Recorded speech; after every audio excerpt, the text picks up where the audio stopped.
Hello, welcome to Carpet City Cinema, a Gila Films podcast. I'm David Weaver, and this is the very first episode of this podcast, but I actually recorded this and actually about a half dozen episodes about a year ago now, January-ish 2022. And I just put them on the back burner, really wanted to kind of give this whole project time to kind of simmer in my mind. I went about having a logo commissioned, went about finding music to use for the intro and outro of the shows, and then just recently said, all right, fine, let's just get this out there. Let's just do this. So what you're going to hear now, like I said, it's about a year old. And what I'm going to do is I'm going to upload these original episodes I recorded, maybe one a week, or maybe just get them all out there at once, kind of see what happens, and then transition into newly recorded episodes. But hope you enjoy this. I just want to give a shout out real quick to John Karen of JC Art, who created our logos, our artwork for Carpet City Cinema.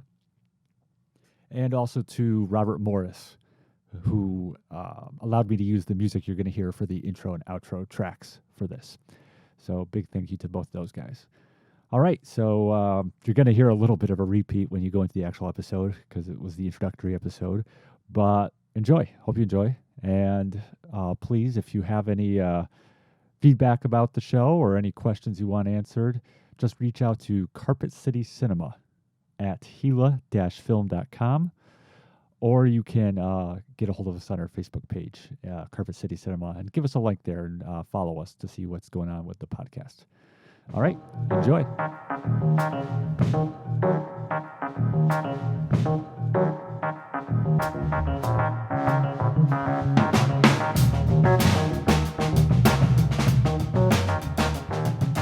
Welcome to Carpet City Cinema, Gila Films podcast. I'm David Weaver.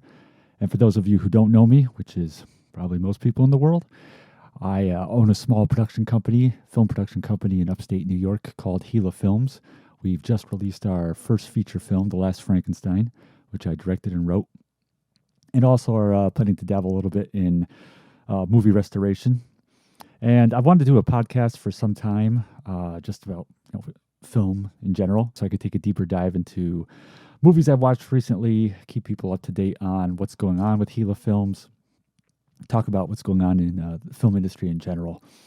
So that's that. And this is our very first installment, and pretty much just going to go straight through with this and post it eventually, warts and all, because I figure if you try to be too much of a perfectionist about it, it'll just never get done. And I've been putting it off for too long. I just really wanted to do this. So just start with a introduction, backstory about myself, just so you have a jumping off point. I live in Amsterdam, New York. That's where I operate out of, where I spent my whole life. It's about 35 minutes west of Albany. And its big cinematic claim to fame is it's the birthplace of Hollywood legend Kirk Douglas. I was born in the early 80s, and pretty much, from the beginning, always loved movies and television. And, one fortunate thing about my family was that everyone had kind of a different genre that they were interested in. I mean, they're all, most of them were, had multiple things that they liked, but they, there were kind of things that as I grew up in and, got interested in film, I'd have exposure to different topics and themes from whichever family member I was with. So, my father loved dramas, documentaries. My mom was into comedies, both, television and film. My grandfather, loved cop films, westerns, war movies. And my uncle and aunt were really into older science fiction and horror. And can't leave my grandmother out. She was into Snoopy. So that's where I got that from. So pretty much going into high school is when I kind of started to realize, well, maybe this could become a career, because I always had an active imagination. And I thought, well, if you put that together with a love for film, filmmaking seems to be kind of like the way to go. So after high school, I got my tiered communication degree, studied at a couple film schools, and just decided to take the plunge, into filmmaking. Kind of came back to the area from the last school I was in, and did that kind of classic thing where you're if if a larger production kind of comes into town, kind of starts filming nearby, you get an internship on that or a low production assistant position. But also you get involved in the local filmmaking scene, and that allows you opportunities to take on larger roles. And I mean, the first job I had on a professional shoot or a non-local shoot, not to say that the local people aren't professional, but was I got a job on Winter of Frozen Dreams, which was a film that shot in Schenectady, New York, home of General Electric, which was like 15, 20 minutes from my house. And it had Thora Birch in the cast. This was a few years. This was shot in beginning of 2007. So this was like after she had done Ghost World and American Beauty. But the thing that drew me to the film was Keith Carradine was the second build actor. And I'm a huge fan of the Carradine family, John Carradine, David Carradine. And so that was a really great chance for me to get to meet him, which I did on the set and had a chance to talk with him, which was really awesome. But I started out just by volunteering my time in the production office. And then they had a production assistant. The camera crew had to leave the production and drop out before filming started. So I was then promoted to that. And, over time, just, did some short films throughout school. And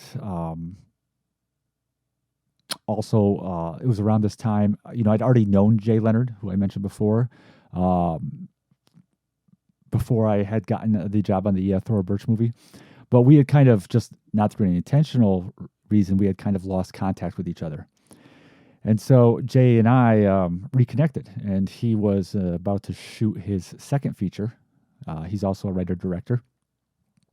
And asked me if I would DP it, be the cinematographer on it, and which I did. And, also another part of us reconnecting was that I had shot a short film, appropriately titled The Unfinished, which was unfinished, several years before. It's just kind of an experiment to see how I would fare if I kind of juggled all the positions on a film. I did everything behind the scenes on it. I ran the camera, sound, whatever. And I had never gotten around to doing the post on it, editing it. Just kind of had gotten discouraged, put it on the back burner. And another part of reconnecting with Jay was that he encouraged and helped me to get that completed. And it's not that it was, any masterpiece of cinema, although it did teach me one important lesson, which is that I cannot do everything on a film. I have a great respect for a lot of the, contemporary independent filmmakers who are one-stop shops. They can master the editing software, the effects software, shoot pretty much everything. Whereas I'm kind of like that more traditional, just, produce. I feel comfortable with producing, writing, directing, and, have some skills at editing, not the best, but it was important to me to finish that short movie just before I moved on, just so it wasn't just something that was just left abandoned. So I finished that up and was working on Jay's feature. And knew that, the direction I wanted to go in was feature films. I'm not someone who, really was drawn to just doing short works a lot. And I had an idea in the back of my head for a few years. I kind of started writing a script on that I was thinking that might be my first feature. And it was one day, though, that just the words "The Last Frankenstein" popped in my head.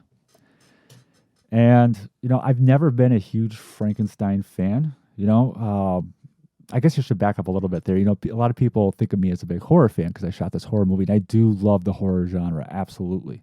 But I love all the other genres too. I really like everything.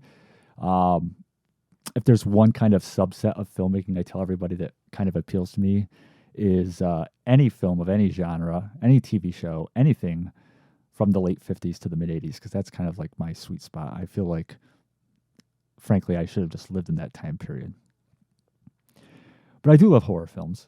And, but within that, though, I'd have to say that Frankenstein films, even though I do love certain Frankenstein films, I loved, Son of Frankenstein from the Universal Monsters and stuff. I was never like this big diehard Frankenstein buff.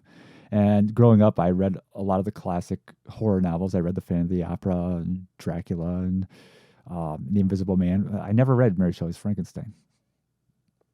But this title came into my head, and I was kind of curious as to what that would mean, The Last Frankenstein. And it really quickly developed in my head the story that it would be about a modern day last living descendant of the Frankenstein family, who, unlike all the Frankensteins you see in film, who have uh, really great jobs teaching at some college or highly respected, they own some inherited estate with lots of wealth and title, and really, really are pretty easily able to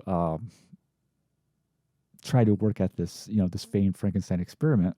They really don't run into problems till the actual experiments happening. The run up to it goes pretty smoothly. The character in my film would be someone who's kind of approaching a midlife crisis. He's kind of in a dead end job. He's kind of squandered a lot of his potential. He's in a relationship that's kind of going nowhere. And that's what really kind of intrigued me, was that kind of viewpoint on it. And, I quickly realized this was the script that I was going to do for my first feature. And developing the story and writing it came really quickly. I was really surprised, and just kind of trying to find modern day ways of dealing with a lot of the, the parts of the Frankenstein story, like how to procure body parts and who would be as modern day grave robbers. And all along, Jay was really supportive of this whole process, and really behind, getting this film made. He was going to be the producer on it. And so now we're at about, let's see, we finished his film, I think it was 2014. Finished shooting that. And it was by early 2015 that we were planning to shoot The Last Frankenstein. Now, in a perfect world, I probably would set the whole film in the 70s, or in that time period that I like so much. But, it just wasn't realistic on a no budget. But just naturally, my aesthetic is vintage, is mid-century. So we decided early on it's going to be, all practical effects. It's going to have that kind of, when we get to the color grade, it'll have that kind of very 1970s film grain, kind of saturated look to it.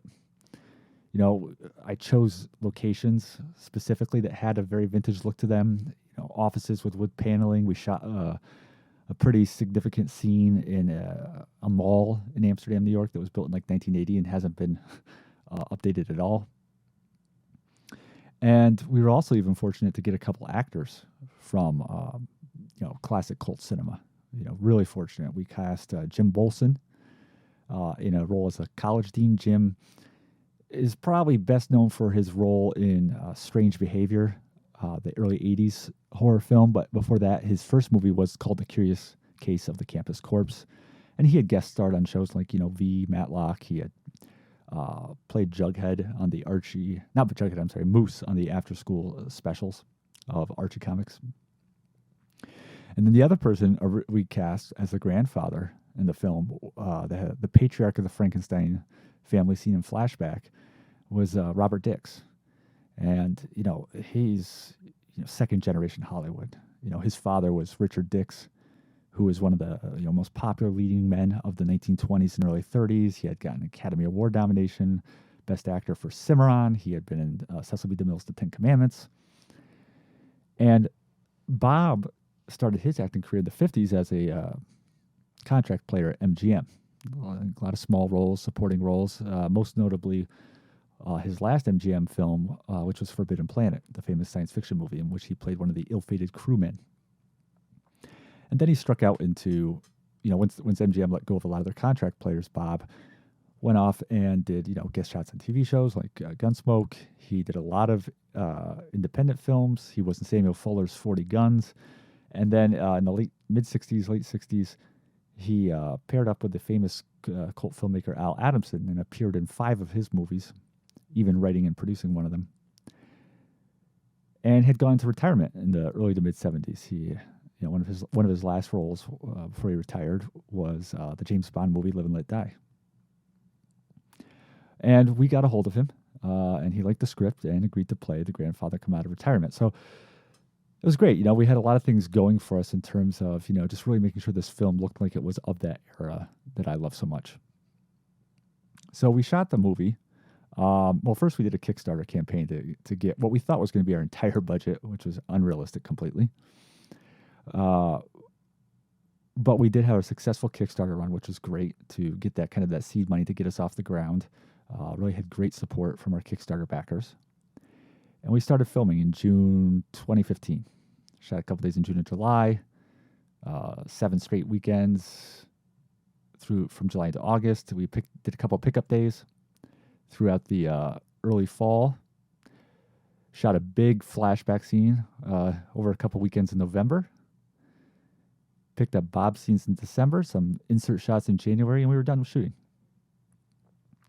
Problem was, we were also done with our budget. We really had no money left. We had blown through the Kickstarter money, it was just not in an irresponsible way, but just gone through that before we even finished principal photography. A lot of expenses on the film. We like I said, our effects were all practical. We had two Frankenstein creatures in the film, full latex. We had actors who had to be transported off from the city and given accommodations.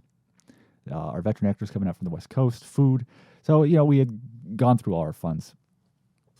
And now we were in the post-production phase where we had to edit. And so I just realized, unfortunately, that I would have to edit the film. And I say that unfortunately just because, it's not my strong point. I mean, I'm comfortable with editing in terms of knowing what I want, but I'm not technically savvy. So I had to re-educate myself on the editing software, which I hadn't used in some time. And it just took a really long time to get that cut down. I mean, there was the scene with Bob Dix, one of the scenes with Bob Dix. It's a conversation scene between him and his grandson, the main character, Jason, when Jason is younger. I mean, that's like a 3-minute scene in the film, and it took me 2 weeks just to get the cut to where I was okay with it. So the process of editing literally took like a year and a half. And it wasn't just editing in that time. We also had obligations to the Kickstarter backers we were working on. Obviously we were behind the schedule we had promised to them, but we always kept them posted on where we were, getting out posters and shirts. We had a couple reshoots we had to do. Nothing that we couldn't tackle, but we did have a couple significant reshoots we had to take care of. And there was also a time period there where I had a medical incident where I wasn't even able to work on the film. I wasn't able to use computers for 3 months. So after about that year and a half, we got the cut to where I was like, all right, this is, as far as I can see now, as good as I can get it. And so then I took it around and showed it to Jay and showed it to John Kennefick, who was our cinematographer in the film. And from there, tightened it up a little more. But then really, it just came to the point where I'm like, okay, I'm done with the edit. Now we have to do sound, color. We do have some visual effects. We wanted to avoid CGI in the film, but the gunshots, we ended up having to do CGI. We had originally planned to do those practically, but the person we were going to bring aboard for that had to drop out last minute when they had a death in the family. So there were some minor visual effects we needed done too. So that's when we went about the really slow process of bringing aboard the post-production team members. Worked initially with John and Tracy Kring, who are a couple of filmmakers who are a couple who are married. And Tracy helped do some additional editing on the film. And let's see, what we're talking now. We're talking, this is, I first communicated with the Krings. That would have been early 2020. Well, no, mid 2020. So we worked with them to kind of just get that edit polished a little bit. Then we brought aboard our colorist, Zach Chalmers, NYU film graduate, and Diego Benalcazar out of Ecuador, who did our post sound, and Lori Powers Going, who did our visual effects, who's worked on a lot of big studio films. And helping to oversee all of this was Jay, who, when I was editing, there really wasn't much for him to do with the movie, except to wait for me to get the cut done.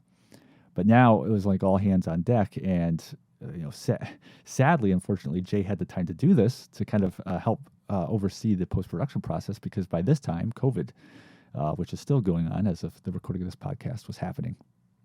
And Jay was initially working from home, and then his job just unfortunately laid off a bunch of people. But have no fear, Jay's back in the employment again. But, he was, for better or for worse, had all this free time that he was able to use to help shepherd this process of post-production along. And finally, we did reach the end of, just where we had the finished film, nothing more to do. Oh, also, I should definitely, we had the music score. Steve Noir did our completely knocked out our amazing score that he did, which again has a very vintage sound to it, kind of coming out of the synth music scores of the 80s, but with a modern twist. So we got all this done. I think the very last thing was just the sound mix and some. We had to do some fixes on the end credit reel, and it was done. And this is in early to first quarter 2021. I think is when we actually had it finished. And then it was just a matter of getting the film out there. And part of the reason I want to just kind of cover all this with The Last Frankenstein, aside from kind of introduction to myself, is also because the film still has a life, and I'm sure we'll be talking about it in future episodes. So we finished The Last Frankenstein. We had a local premiere at a theater, a really historic theater in Schenectady called Proctor's, and a great turnout there. We were fortunate we were able to have that, despite everything going on with COVID. Kind of found a nice window there where the attendance restrictions weren't too bad, and started submitting it to film festivals. So now we're January 2022 that I'm recording this, and we've gotten into 11 film festivals, which is great. One in Ireland, the other 10 in the U.S. We've won awards at 3 of them. We won the Outstanding New York State Feature Award at the Buffalo Dreams Fantastic Film Festival in Buffalo, New York. We won Best Kill at the Scarefest Film Festival down in Kentucky. And we won the Best Effects Award at the Tampa Bay Underground Film Festival. And we have 4 of those 11 film festivals. 4 are still yet to take place that we've gotten into, and we're still submitting.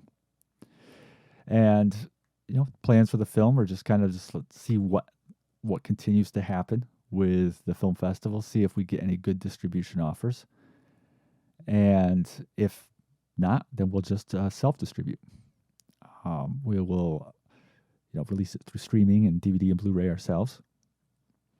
And I'm currently working on the script for the next project, which is a sequel, which I had never intended to do when I was making the movie. I only intended to be a single entry. And now, actually it was near the end of filming or during post-production, an idea came to me for a sequel that I really liked. And so going with that and hoping to film that. It has a fall setting, so I don't think it's realistic that it'll be up and running this year, but 2023, late summer, early fall 2023, hoping to start shooting that. And if you're a fan of 70s prison films, and if you're a fan of The Last Frankenstein, well, those two things are going to be kind of combined together in our film, the sequel. But like I mentioned, so that's kind of what's going on now with my company, Gila Films. I don't want to oversell it being called a company. It's just me. But that's what's going on now in terms of film production. Jay continues to direct movies. Let's see, he's in post-production now on his 5th feature, I believe it is. So anytime he has something coming up, I try to, be involved with those too. Didn't really have a big role on this last one he did in case of emergency break glass, other than, visiting set and, I'm going to be watching the cut with him, but, love to be involved with whatever he's got going on.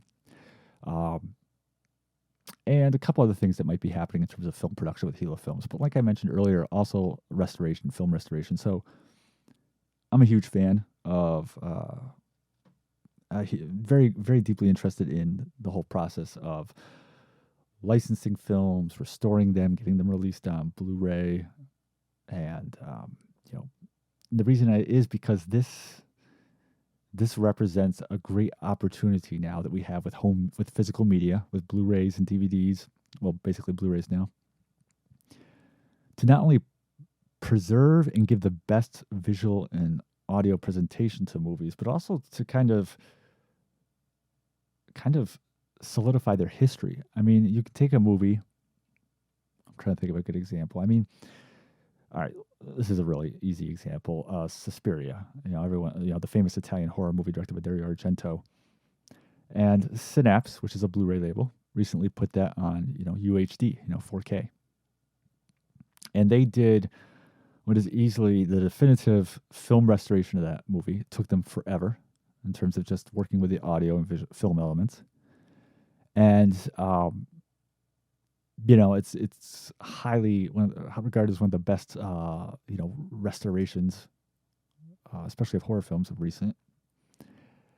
And they put that on disc with, that you can buy, and it comes replete with extras. So here is an example of how the whole process of physical media and home media restoration and releases has resulted in this probably definitive presentation of this famous film, and also through the whatever extras are included, whether it's interviews, commentary tracks, stills and photo galleries. This is also kind of like a repository of the history of this film. It's this one disc that contains the best way to ever see this film and all the history you need to know about it. And I think I just love that. I love that, physical media provides this. And I also know that there are so many films out there which aren't going to get the love of a Suspiria or a Wizard of Oz or a Godfather.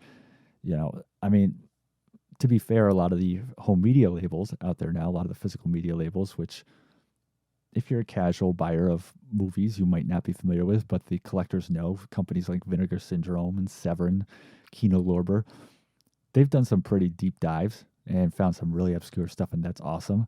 But still, there's even stuff outside of that I just think it's going to be tough for some of these films to get their due, because there's just not a lot of financial potential in selling them and marketing them. And those are the kind of films that interest me in restoring, through Gila Films. And to that end, we, when COVID, it was actually a little before COVID, I was following all these different labels on social media, and, I'm buying their product. And through a series of events, I had a chance to come into contact with a wonderful guy named Alessandro De Gaetano, who was looking to sell the rights and the negative to the first film he ever directed, which is a 1974 movie called UFO Target Earth. Now, like I said, I wanted to get into restoration for a while, and it's all like self-teaching and, restoration and physical media for a while. And it was all a matter of just trying to teach myself, kind of like, it's not like there was a online course I could take, right? It's just a matter of asking people questions and trying to pick up information from, social media and forums. And, it wasn't that I had my eyes on any one title specifically that I really wanted to release. I mean, I kind of dipped my toe in a little bit. A company named Slasher Video released the movie Deadly Prey, and I was fortunate that, which is an 80s kind of Rambo ripoff, that had Cameron Mitchell and Troy Donahue in it. And one of the people who worked on that film, the effects artist on that film, Jack Hojan, just happened to live like 45 minutes from my house. So Jay and I were able to shoot an interview with him to provide for that Blu-ray release. And also one of my favorite films of all time, the Bigfoot movie Creature from Black Lake. That was, there was some interest shown by the label Synapse Films in putting that out on Blu-ray, if they could find the rights. So I actually tracked down the rights holder to that, which was the family that produced it, and provided that info to Synapse, and have provided them scans of stills and stuff that I have. So those are examples of how I kind of like dipped my toe in the physical media waters, but didn't really have any thoughts as to like, okay, this is the movie I want to go after, or this is the plan. It's just really kind of learning. And then it was just a matter of timing that, like I said, I came into contact with Alessandro, who on the credits is billed as Michael A. De Gaetano. Alessandro's his middle name, but that's what he goes by. And the thing that excited me about this was that, I mentioned earlier that my family, introduced me to different genres, and my uncle and aunt were sci-fi and horror, and this was one of the movies, UFO Target Earth, that I grew up watching with them. They had the VHS tape of it, put out by Scimitar Video. I don't know if you remember that label. And it had a cover, a cover of this kind of like this distorted face skull on it. And I love that movie. It's I'm not going to sit here and say, oh, this is the greatest movie ever made, or it's a great film or anything, but it was a movie that spoke to me on many levels, partly because I'm a big fan of regional films, and what a regional film is it's basically a movie shot outside one of the filmmaking metropolises, right? It's a film that's shot out of, Hollywood and the studio system and away from all these kind of centers of filmmaking in the studios. It's a film shot in, upstate New York or the middle of Kansas or, the lower end of Texas. These films that were shot by local filmmakers in regions of the country that are separate from, where all the main filmmaking and established filmmaking is going on. And I love those films because they retain such a flavor of their community. I also loved UFO Target Earth because it was like this kind of very, well, I should tell you about the plot. I guess the plot of the film is it follows a young man who, in the film, the region that this film is from is the Atlanta area. This film was shot in Georgia. It's a young man down in Georgia who accidentally has a phone conversation cross wires, and he realizes that to cross his wires with a military phone conversation, he realizes that there's been UFO activity in the area. And this overlaps with memories he has of his childhood of a close encounter. And so he decides to research this, and with the help of a couple scientific colleagues and a girl with psychic sensitivities. And the film just has a really kind of foreboding, mysterious feel to it. It's got a sense of isolation to it, to the locations and to the characters, which is something that I think is probably, even if he doesn't realize it, might be kind of representative of Alessandro's work. I've seen, after this film, he shot a movie called Haunted, a horror movie, which is well known for being the horror movie about a phone booth in a cemetery, and it has Virginia Mayo and Aldo Ray. But that's a movie that deals a lot with like isolated characters, isolated locations, and they're emotionally isolated. And even though I haven't seen some of his other films, just from reading about them, I can tell that they have also those same kind of themes. So when you watch UFO Target Earth, the film has a very, it has a very poor reputation, to be honest. I mean, a lot of people argue that not much happens in it, and the acting's bad, and this and that. And I'm not gonna try to defend it against all those criticisms. It's a film that really, speaks to me on. It's one of those films that speaks to me on levels that it's not going to speak to other people, and that's fine. I get why other people don't like it. It makes sense that a lot of people aren't going to like it, but I love it. And so that's a great example of a film that's probably not going to get picked up by other labels. And in fact, I was able to purchase this film from Alessandro because, let's see, 4 other labels had passed on it, So that probably speaks to my financial chances with the movie, but that's not really important, I mean, obviously I would love to be in a position, which I'm not in now, to make a full-time living off filmmaking and film restoration. At the same time, though, when it comes to, these pursuits, it's not about the money. That's not the main motivator. I make films because I love making films, and I love restoring films because I want to see those films preserved. But the great thing about UFO Target Earth, and that my opportunity with that is that I was able to buy the film outright. I didn't license it from Alessandro for 5 years or 7 years or 10 years. I bought it completely, all the rights, the negative.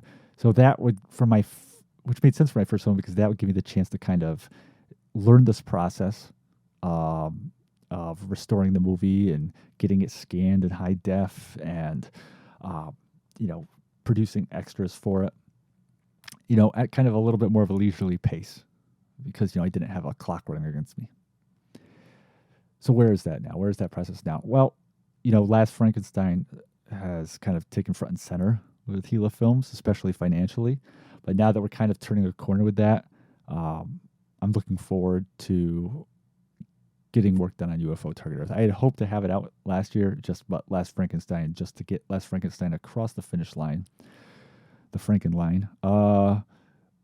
just took up a huge amount of money just those to get the post-production team aboard. So that really pushed UFO Target Earth to the side. But now that that's done, we're looking to get the negative. We have the original 35 millimeter film negative for the movie, 3 of the 4 reels.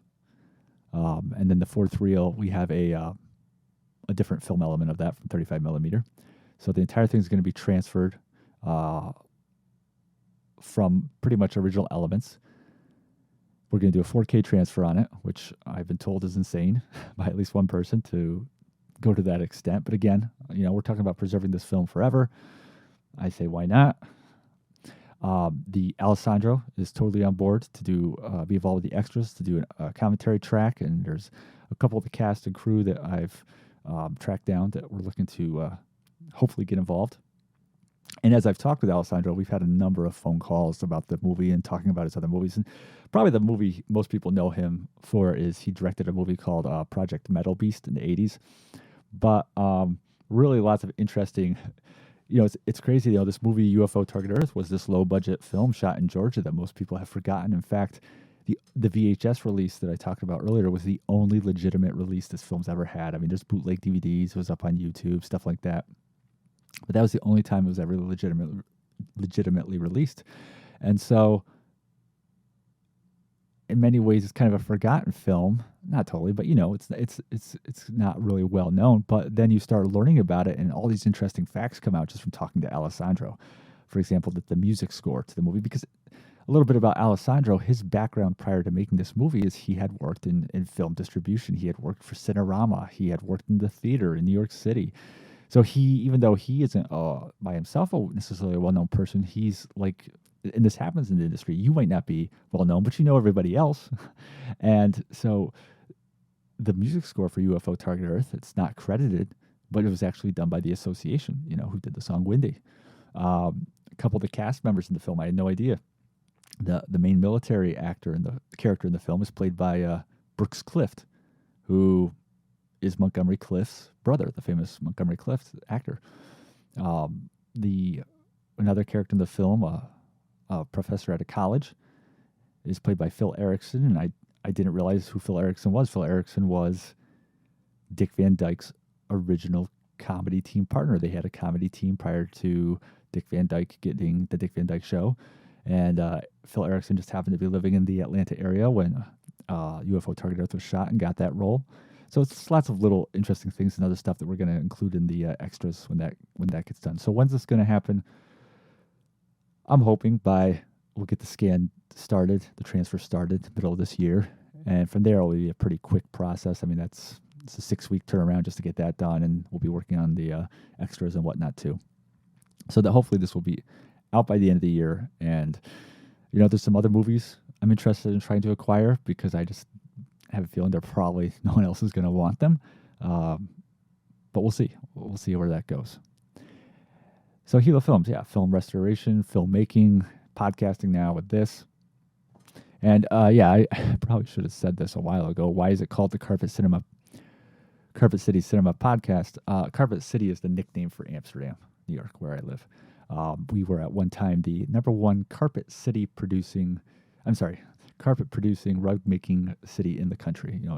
We were one of several cities in upstate New York that was along the Mohawk River. General Electric was known for, Schenectady was known for General Electric. Amsterdam was known for carpets and rugs. Gloversville nearby was known for gloves. So that's where Carpet City Cinema Podcast comes from. So the other things that I want to discuss on this podcast as it goes on, one is what's going on in filmmaking and film news. We're obviously kind of in the time now where kind of the big news with film is, what's going to happen with theatrical releases versus VOD and streaming. And I won't dive in light of COVID, I won't dive too much into that this episode. But I would say if there's one thing that's kind of what's the big news going on right now, I think that's one of the biggest and still ongoing topics of discussion. What's the future of film distribution, basically? Obviously, theatrical distribution was crippled by COVID, and there was concerns that it might never come back to anything approaching its original strength, that the window between film getting a theatrical release and then streaming was going to become basically non-existent. Obviously, there was a lot of rise of the power and increase in the product seen from streaming sources, but some of that's kind of reversed itself a little bit too. We've already seen as the pandemic lightened. So I won't dive really too much into that, other than that is just kind of acknowledging that that's kind of one of the biggest things going on in the contemporary filmmaking scene. But also, it's worth talking about is the lost a lot of people. You know, it's one thing people always bust me about is on my Facebook feed. It's just constantly, you know, posting who's passed away, who we've lost. But, you know, I think it's important to acknowledge all those people who've kind of gone before us. And what is it? We're not even February yet, right? And of 2022, and just lost a ridiculous amount of people. You know, Bob Saget of Full House in America's Funniest Videos, Betty White, of course, of Golden Girls and Hot in Cleveland, and Mary Tyler Moore. We've lost Louis Anderson, the comic, Peter Bogdanovich, the famed director of The Last Picture Show and Paper Moon. Meatloaf just passed away as of this recording, the singer and actor. One I wanted to just kind of touch base on was Yvette Mimieux, the leading lady of the 60s and 70s. I mean, I loved Yvette Mimieux.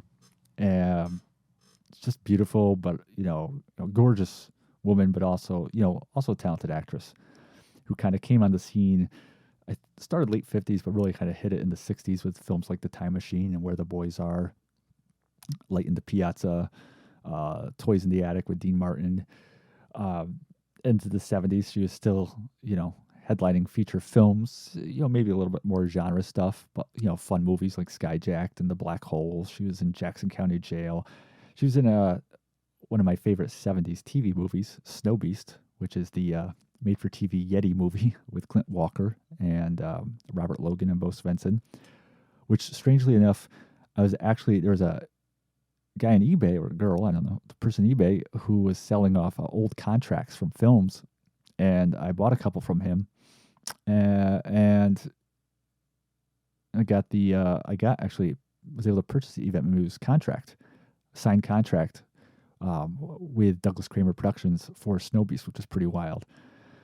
And Yvette had been married to Stanley Donen for a while, the famed director who passed away a couple years ago, who did, you know, Singing in the Rain, Charade, Two for the Road, until they eventually divorced. But yeah, she passed away about a week ago, 80 years old. So it's just, you know, it's kind of one of those split things, right? You know, you're sad that they passed away, but also, you know, she had a good life, you know, 80 years old, and had a great accomplishments, a body of work. So it's not, you know, something to be totally disheartened by. The one movie of hers that I've not seen that I really want to see is this film called Circle of Power that she did in like the early 80s, which I don't think has even had a VHS release, to my knowledge, although I recommended it in enough places for sure. But it's an interesting looking film. Like I said, I haven't seen it. And the plot is, you know, if you read the IMDb plot, a group of husbands with their wives participate in a reunion where everybody will find his hidden secret, and they basically employ these really demeaning, almost like games, to do this. But just looks like a really interesting movie that I thought for some time that I'd like to see that at some point. But yeah, so rest in peace, Yvette Mimieux. And then the other thing, you know, kind of obviously cover on this podcast is what I've seen recently in films. I won't, you know, dig too much into the TV stuff I'm watching today. I am kind of, you know, I like to make my way through, you know, maybe one or two shows at a time. I'm not really a binge watcher. Don't really have the time for that. But the two shows that I'm kind of keeping up with right now are the original Lost in Space, which I'm on season 1 of, and Law & Order SVU, which I'm a fan of, you know, the old school Law & Order stuff. And my girlfriend and I are making our way through Banachek, which is, we're both big fans of the 70s NBC mystery movie shows like McMillan and Wife, Columbo, the Snoop Sisters. We're big fans of all those. So I was finally able to track down the out-of-print DVDs of Banachek with George Peppard as an insurance investigator. And not a lot of episodes of those, but we're digging through those. But I'll probably comment more on those once we finish them up. But film-wise, recently, just want to touch on a couple films I checked out, and the two of those were Death Wish 2 and 3, which I just watched last weekend. And the original Death Wish with Charles Bronson is, it's one of my favorite 70s movies. It's a great film. I mean, it's great use of Bronson. I mean, the thing people have to remember about Bronson back then is he was a leading man by that time when that was made. And he had this long career before him, and he had done a lot of tough guy roles, but he still wasn't fully the Bronson we think of now. It was really Death Wish, which pushed him over into that, which became such a huge hit. It turned him into like an A-list movie star, who was kind of like, the character of Paul Kersey he put in that kind of became almost synonymous with him. And I'm sure most people are familiar with Death Wish, but in case you're not, Charles Bronson plays Paul Kersey, an architect in New York City, whose family is brutalized and attacked by thugs who kill his wife and rape his daughter, and who ends up basically in living in an awake comatose state, in shock and not recovering from that. And this is all going on in New York City, which is overwhelmed with crime in the early 70s. And Bronson ends up kind of slowly kind of taking matters into his own hand, realizing that, kind of becoming self-empowered to stand up against the street crime. It starts with him going on a business trip. He's an architect, and, going out west where one of his clients, they get to know each other and kind of bond a little bit. And he presents him with a gun as a gift, as a kind of going away present. And, Bronson starts basically going out in the streets and making himself appear to be a vulnerable target to thugs. And then when they go to attack him or rob him, he then ends up killing them, which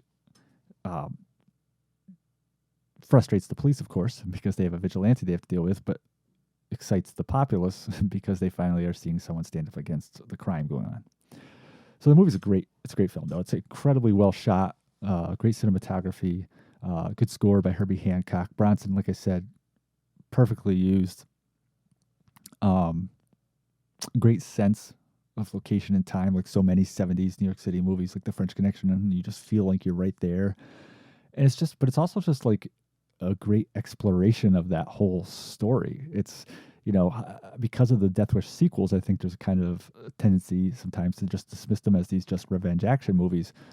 But the first Death Wish is really, it's this character study of this person who goes from, he talks about, Charles Bronson's character talks about how he did serve in the military. I think he was a conscientious objector. He's not a full bleeding heart, maybe, in my opinion, but, he's kind of a more peaceable person. His character, a more liberal person in terms of how to deal with crime, who then makes this transformation into kind of like, self-empowerment and taking control of the situation away from the criminals.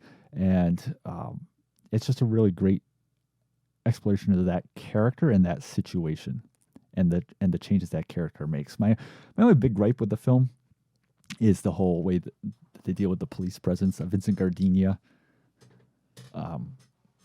plays Frank Ochoa, a police inspector who is basically assigned the task of dealing with this vigilante. They don't know who he is. And, I think Gardenia is a good actor. I like him. Seen him obviously in some stuff too. But I just don't think that the filmmakers take on that character of the police officer and the choices Gardenia made in playing him, they kind of take away from the realism of the film, because there's almost like a very subtle comic touch of comedy in there. Not blatant. It's not like they play it for laughs or slapstick, but there is definitely some deliberate choices they've made regarding that character to kind of give us a little bit of humor. And it just kind of doesn't jive well with the whole tone of the movie. So anyways, love Death Wish. And had never seen any of the sequels. There's 5 Death Wish movies, and plus the Bruce Willis remake. And finally last weekend got around to watching Death Wish 2, and I'd heard, that the sequels are enjoyed, but not really that good. So I watched Death Wish 2 and Death Wish 3 last weekend, which all three of the first three Death Wish movies were all directed by Michael Winner, the British director. And Death Wish is probably his most famous movie, I'd say, of everything he did. But he did a lot of movies with Bronson besides those three Death Wish movies. They did The Mechanic, which is another phenomenal movie. They did The Stone Killer. And Michael Winter did some other movies too. The Sentinel, which is the 70s horror movie. He did The Big Sleep with Robert Mitchum.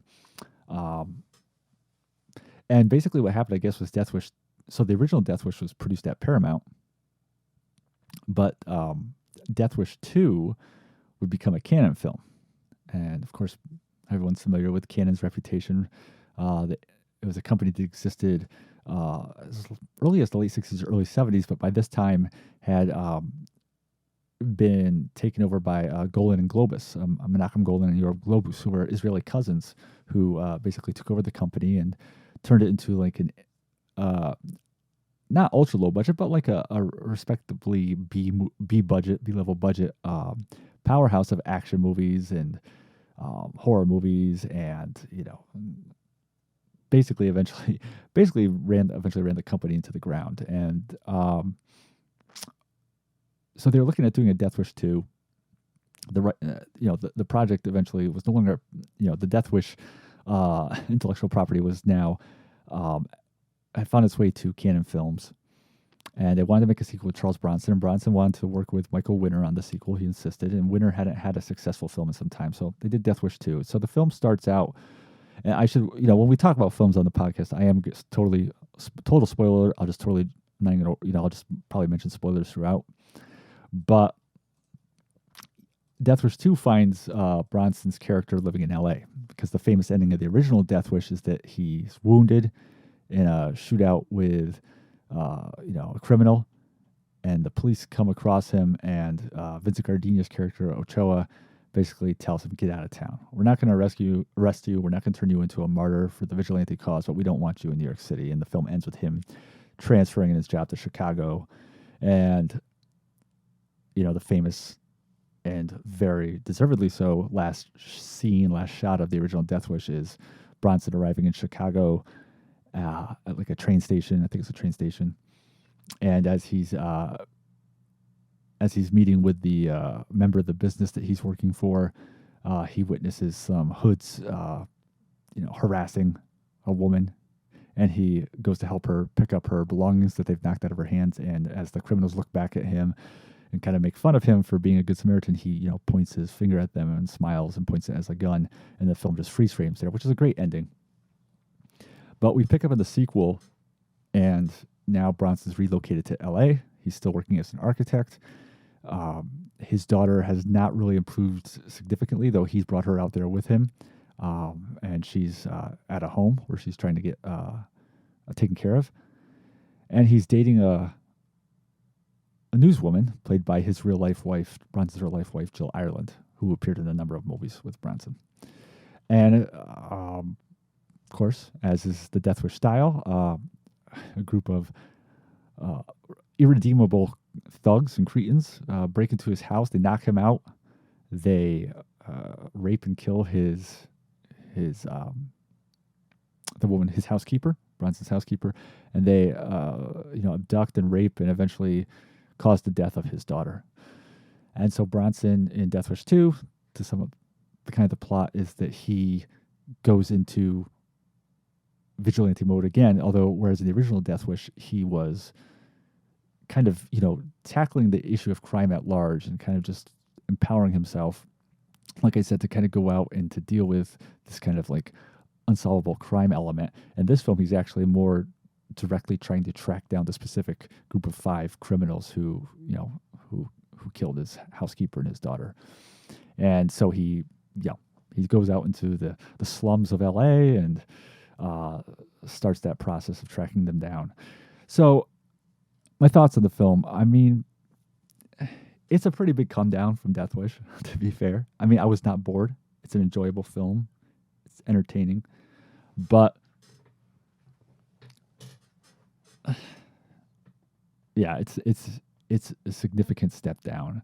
Like I wouldn't say it's a good film, and And the problem here, and this is we'll get into Death Wish 3 too a bit, is that instead of this exploration of this topic and this kind of thoughtful exploration of of a situation and a character, with these beats of action in it, it just becomes this kind of very repetitive and increasingly illogical and hard to take seriously, kind of like revenge film where Bronson is, it's just going through the motions of him, one by one, finding each of these scumbags and killing them, but it's just becomes very repetitive, and like I said, it becomes really hard to believe that the sense of reality that was in the first Death Wish, where they tried to make the situations plausible and realistic, it becomes kind of ludicrous in Death Wish 2, where Bronson essentially, LA is a pretty big place, and he essentially takes up the second life outside of his job and in a nice place he lives at, where he's pretending to be a bum living in a flea bag apartment in Skid Row so that he can go out and walk among the criminals at night to try to find these thugs. And he does. He finds one by one, which just seems hard to believe that, in a city the size of Los Angeles, you're just going to stumble across the random five criminals who happen to kill your loved ones. And especially, there's the famous scene in Death Wish 2. One of the most famous scenes is where he finds the first guy, and he notices he's wearing a crucifix, and he says, do you believe in Jesus? And the criminal's, about to shit his pants. He's like, yes, I do. And then Bronson's like, you're going to see him real soon. And then he shoots him. And I was just watching the movie, and I'm like, maybe you should have asked him before you shot him, or who those other four guys he was hooking up with are, because that probably would have saved you a lot of time and effort instead of having to find them randomly. But, and some people might say, here's the balancing act with any movie. Someone might respond to that and say, oh, come on, it's just a movie, just have fun with it. But here's the thing about movies. Any movie, whether it's the most wild, outlandish science fiction, fantasy, horror movie, or it's a movie based on a true story, opposite sides of presenting, reality, regardless of where it's coming from, the film has the reality it presents. In other words, Star Trek. Star Trek deals with aliens that could never really exist in real life, transporters, phasers, all this outlandish stuff. But it's part and parcel of the reality that Star Trek creates. And it, as long as it follows the rules within that reality that it creates, then it's believable.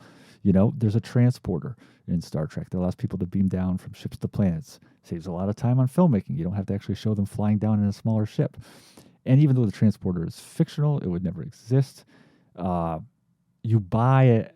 You completely buy the reality of it because it's part of the world that's been created within Star Trek. Now, if they go against the rules of this reality they've created, if a starship in Star Trek gets a distress call from, 3 days away, and they're like, well, we'll just transport that person from this distance, then you're like, well, that's not, you're going against your own rules that you can't transport people from halfway across the galaxy.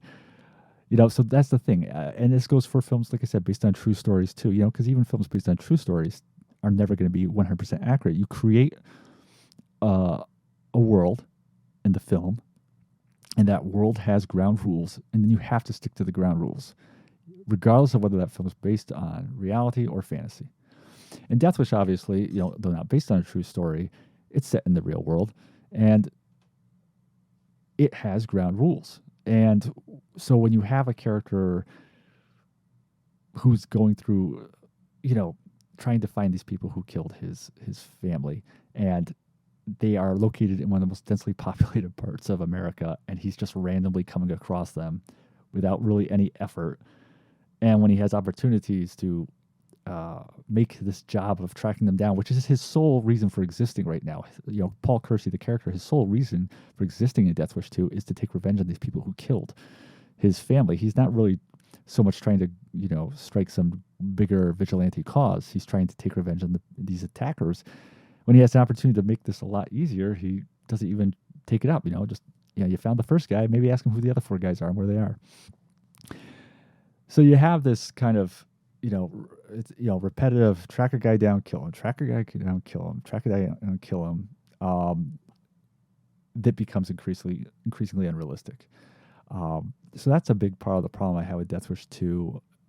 And then again, they bring back the Frank Ochoa character, Vincent Gardenia's character from the first Death Wish, who basically the New York City establishment is concerned that Kersey's identity is going to be revealed because they've heard about his activities in L.A.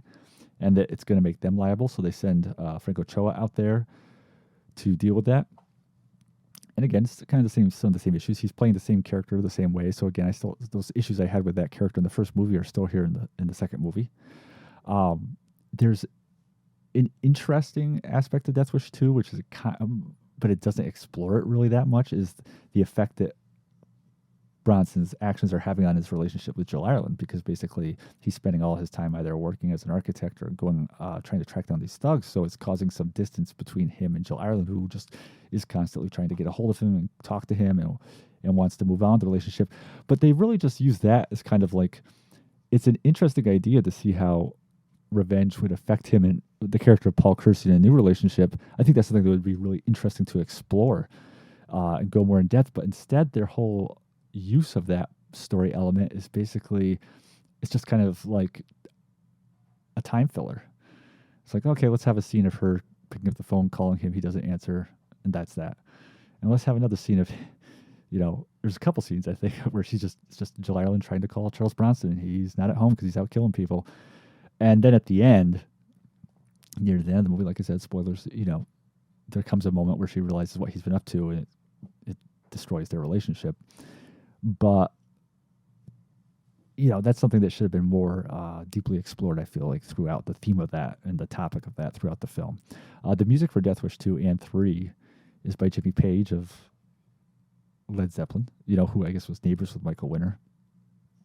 And even though I love Led Zeppelin, I gotta be honest, the scores aren't really that great in 2 and 3. I mean, they have a couple cool moments when he uses some synth work.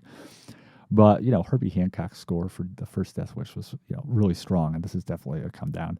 And the films don't really have the really strong visual appeal, that the first Death Wish did.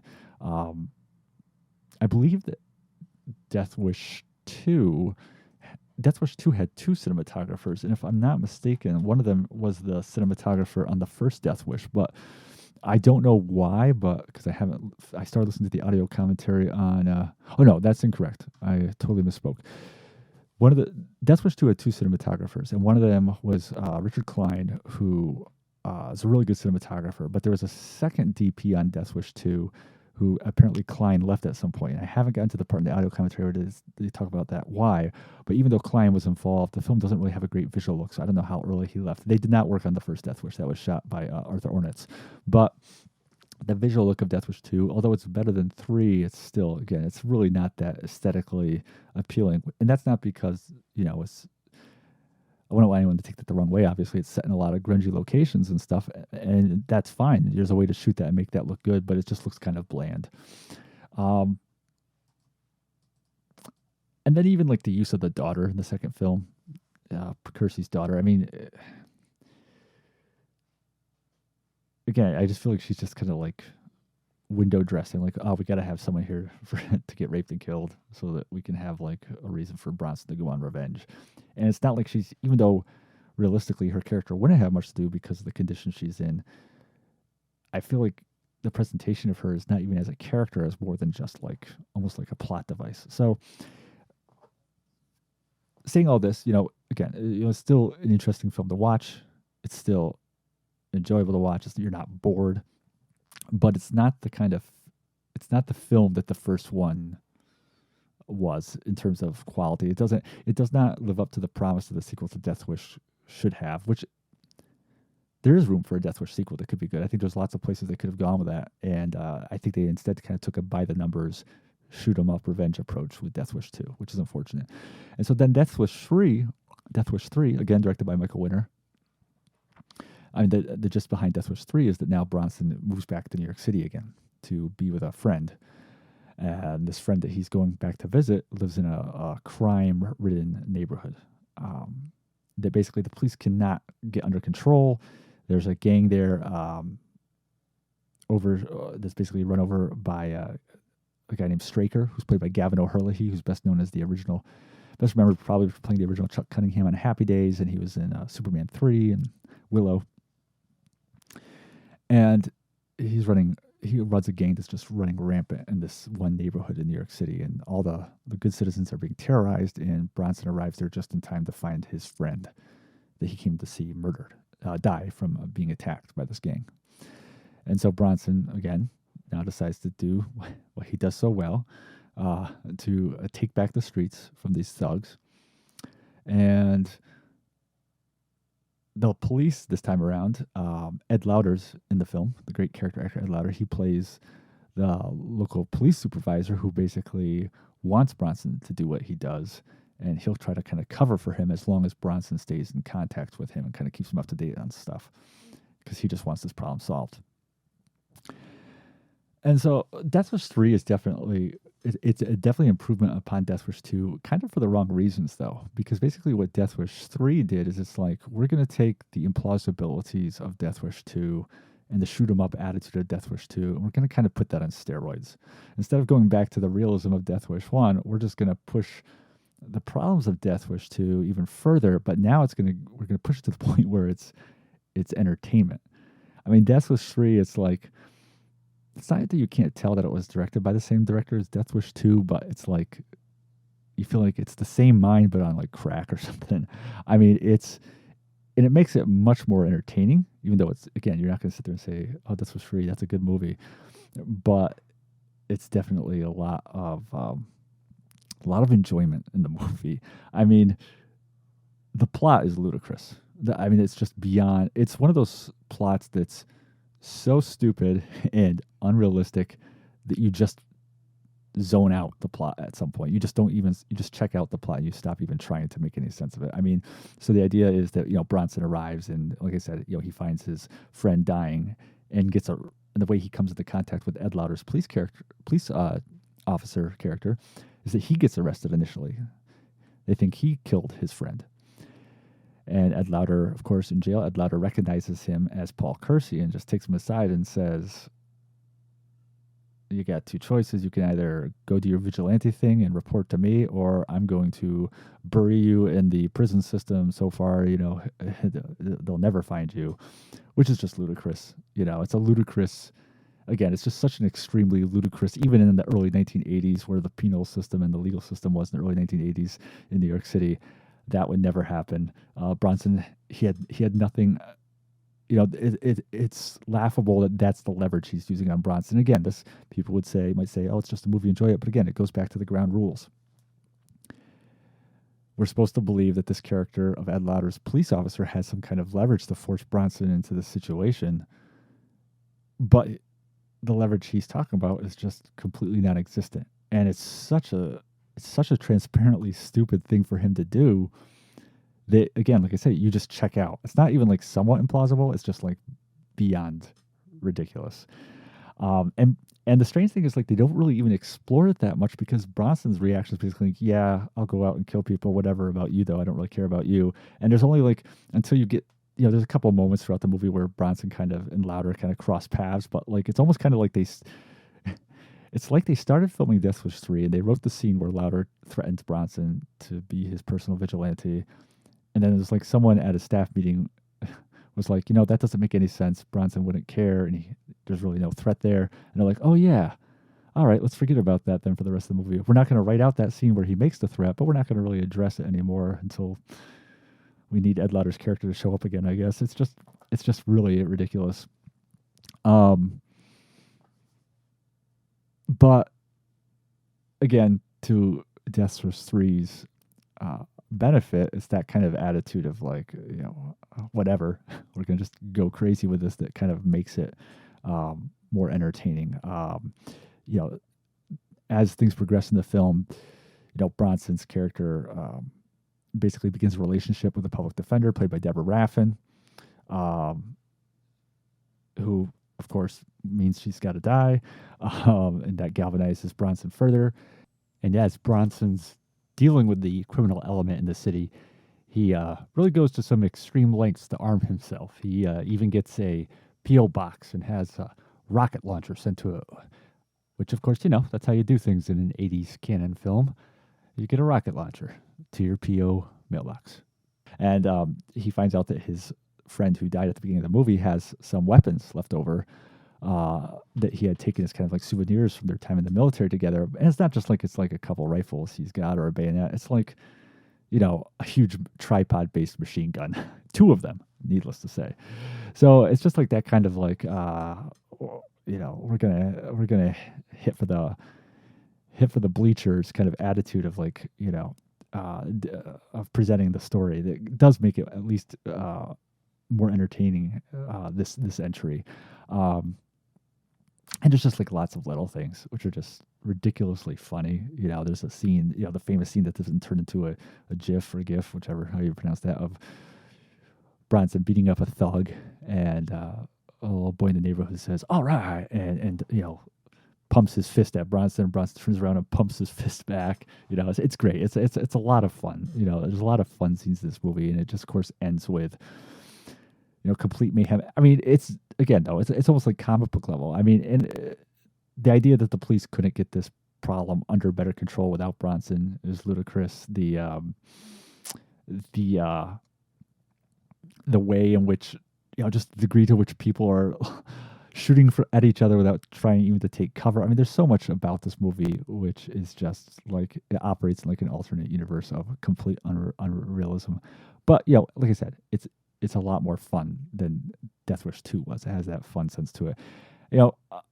O'Herlihy as the villain. Gavin O'Herlihy, I mean, give him props. I mean, he's got a great look. He's really tall. He's big. He's got that red hair shaved in the middle. I really liked his approach to playing the lead criminal.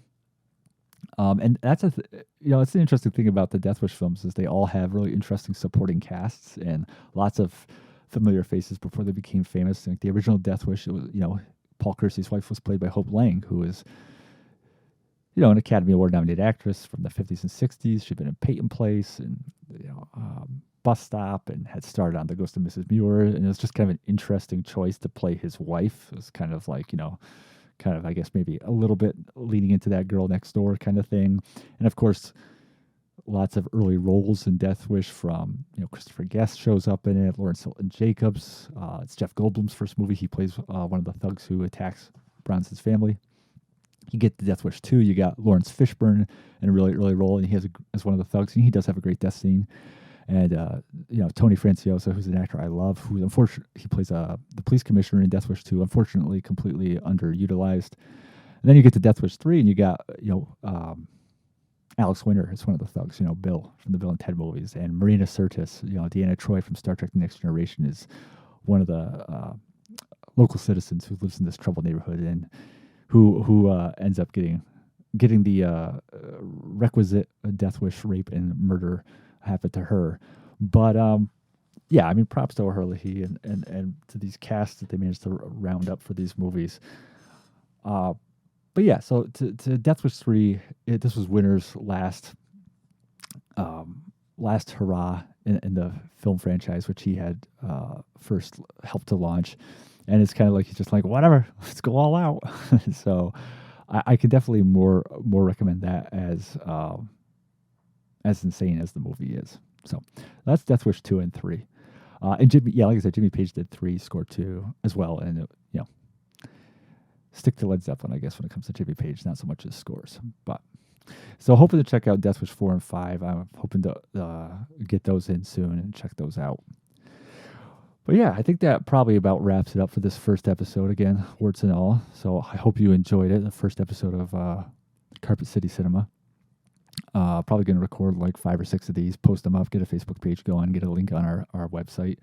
If you are interested in keeping up with Gila Films or Last Frankenstein, our website is www.gila-film.com. That's GILA-FILM.com. And we also have a Facebook page for both Gila Films and The Last Frankenstein. And you follow up on enough of those, you'll find our Twitter and our Instagram. But yeah, so thank you very much for being patient with the first, the pilot episode of Carpet City Cinema. And see you soon.